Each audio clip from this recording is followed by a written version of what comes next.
Өзен көлдерде шомылу адамдар үшін, әсіресе балалар үшін қауіпті болуы мүмкін. Әсіресе суда қауіпсіздік ережелері мен шараларының сақталмауы, балалардың суға шомыла білмеуі орны толмас қайғыға айналып жатады. Құрметті ата-ана, балаларды жағалауда қараусыз қалдырмаңыз. Жағалауға суға түсуге тыйым салынбағанын тексеріңіз. Балаңызға судағы қауіпсіздік ережелерін үйреткеніңіз жөн. Оларды жалғыз жүзбеуге, тексерілмеген жерлерде суға секірмеуге және қауіпті судағы ойындардан аулақ болуға үйретіңіз.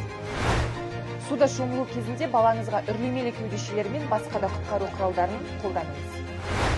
Балаңызды шомылуға ересек адамдардың қарауынсыз жібермеңіз. Балалар үлкендерге еліктейді. Сондықтан судағы қауіпсіздік шараларын алдымен өзіңіз сақтауға тырысыңыз. Бала қауіпсіздігі ата-ана жауапкершілігі екенін білгеніңіз абзал.